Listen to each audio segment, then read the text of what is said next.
যদি আমরা মনে করি এখানকার এখন যারা স্কুল ছাত্রীরা আছেন তারা হয়তো এই বিষয়গুলো জানেন না, কিন্তু ইতিহাস কোনো অবস্থায় ভোলা যায় না। আমাদের মনে আছে যখন স্কুলে আসতাম তখন যে অবস্থা ছিল স্কুলের পরিবেশ, স্কুলে গিয়ে কখন যে বোমা পড়বে আর কখন যে স্কুলে পড়াশোনার ব্যাঘাত ঘটবে সেই নিয়ে আমরা চিন্তিত ছিলাম। অনেক আমাদের বন্ধুবর, অনেক স্টুডেন্ট ছাত্ররা আজকে ওই সময়ের যে দুর্বিষহ যে অবস্থা ছিল তারা কিন্তু গত হয়েছে।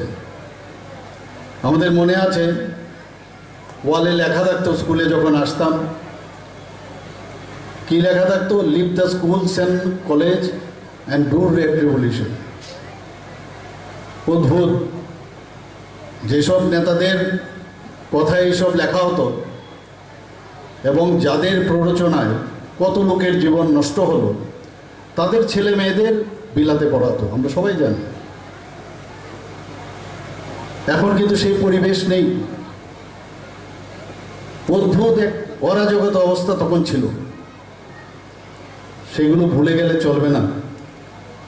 এবং তাতে করে কয়েক জেনারেশন নষ্ট হয়েছে আমাদের। এখনো চেষ্টা চলছে এই রাজ্য বা এই দেশ, যেটা একটু আগে আমরা মাননীয় প্রধানমন্ত্রীজি এখানে একটা তথ্যচিত্রের মাধ্যমে উনি বলেছেন যে আগামী দিনের যে ভবিষ্যৎ ভারতবর্ষের তথা রাজ্যের, সেটা নির্ভর করছে আগামী দিনের আমাদের যারা যুবক এবং ছাত্রছাত্রীরা আছেন তাদেরকে যদি শিক্ষিত করে না তোলা যায় এবং গুণগত শিক্ষার মান তাদেরকে যদি না দেওয়া যায়, তাহলে হিউম্যান রিসোর্স, কোয়ালিটিভ যে হিউম্যান রিসোর্স, সেটা কোনোদিন ডেভেলপ হবে না। আগে আমাদের ট্রেডিশনাল যে শিক্ষা ব্যবস্থা ছিল আর এখন যে মডার্ন শিক্ষা ব্যবস্থা, আকাশ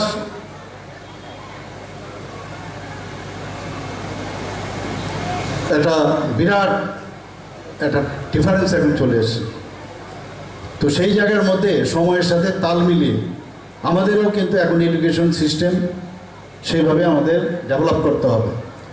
স্কুলের ছাত্রছাত্রীরা যখন স্কুল থেকে আসবে, ওনারা আশা করবেন যে এই স্কুলে যখন যাব সেখানে গিয়ে আমাদের যারা টিচাররা আছেন সেখানে ভালোভাবে আমাদের পড়াবেন এবং প্রপার শিক্ষক সেখানে অ্যাভেলেবল আছে।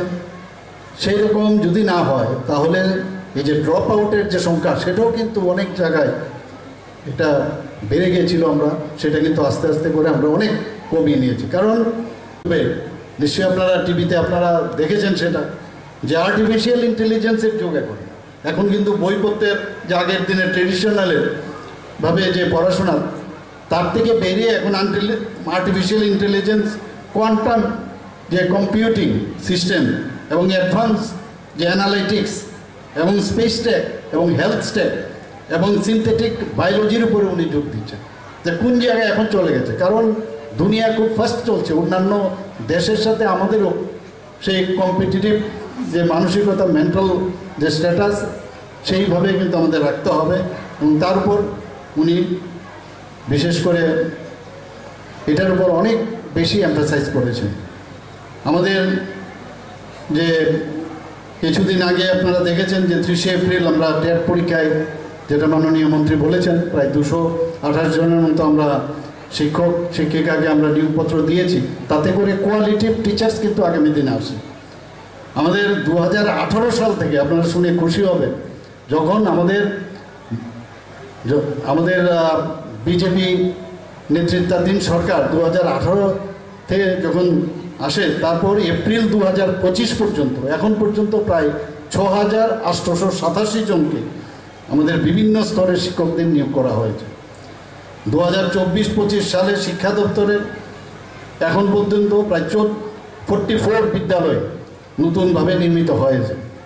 অনলি 2024-25 অর্থ বছরে 44 বিদ্যালয়ে নতুন ভবন নির্মাণ হয়েছে এবং তাতে করে 153 কোটি টাকা খরচ হয়েছে। 2025-26-এ 30টি বিদ্যালয় আরও নতুনভাবে তৈরি করার আমরা চিন্তা ভাবনা আছে, এবং সেখানে সেকেন্ডারি এডুকেশনের 26টি, এলিমেন্টারি এডুকেশনের 4টি, এবং 2025-26 অর্থ বছরে আরও 30টি বিদ্যালয়ে নতুনভাবে আমরা ভবন আরও নির্মাণ করার চিন্তা ভাবনা আছে। তাতে করে প্রায় 264 কোটি টাকা খরচ হবে। আমাদের মাইনর বহু স্কুল থেকে মাঝে মাঝে আমার কাছে আসে যে ওখানে পুরনো স্কুল হয়ে গেছে, সেখানে সংস্কার করা প্রয়োজন। তো মেজর ও মাইনর সংস্কারে প্রায় এই 2025-26-এ আমাদের 123টি বিদ্যালয়ে সেই ইনফ্রাস্ট্রাকচারের যে মাইনর সংস্কার এবং মেজর সংস্কার সেটা আমাদের পরিকল্পনা রয়েছে। সমগ্র শিক্ষার অধীনে এডিশনাল ক্লাসরুম, টয়লেট এবং ল্যাব, লাইব্রেরি এবং হোস্টেল ইত্যাদি নির্মাণ করার এবার 2025-26 আমরা রেখেছি। তাতে করে প্রায় 151 কোটি টাকার উপর আমাদের খরচ হবে। আমাদের এই যে ন্যাপ, ন্যাশনাল এডুকেশন পলিসি, সেটাকে সামনে রেখে আমরা আমাদের মাননীয় মেয়র অনেকগুলো এখানে বলেছেন। আমি আপনাদের এখানে অবগতির জন্য জানাচ্ছি যে আমরা নিপুণ ত্রিপুরা, যেটা নিপুণ মিশন ভারত সরকারের, সেটাকে সামঞ্জস্য রেখে আমরা নিপুণ ত্রিপুরা এখানে করেছি। আমাদের যে সেই অনুযায়ী আমাদের প্রাথমিক থেকে দ্বিতীয় শ্রেণী পর্যন্ত বিভিন্ন বই কিন্তু অলরেডি ছাপা শুরু হয়েছে।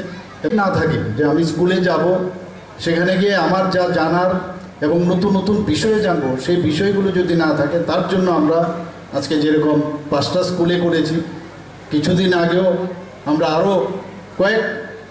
আরও বেশি কয়েকটা স্কুলে আমরা সেই ইনোগ্রেশন, আমরা ইনফ্রাস্ট্রাকচার আমরা করেছি। এখন ইনফ্রাস্ট্রাকচারের সাথে সাথে আমরা এখানে আমার পূর্ববর্তী বক্তা বলেছেন যে টেটের মাধ্যমে আমরা কোয়ালিটিভ টিচারও আমরা কিন্তু এর মধ্যে আমরা নিয়োগ করছি।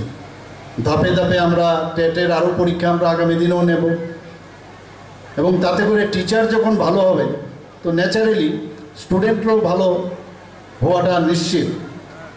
আমরা মাঝে মাঝে, আমি নিজেও মেডিকেল কলেজের টিচার ছিলাম, অনেক সময় কোনো স্টুডেন্ট যদি ভালো রেজাল্ট করে তখন কিন্তু credit goes to the teacher, আবার যদি খারাপ রেজাল্ট করে তাহলেও discredit goes to the teacher.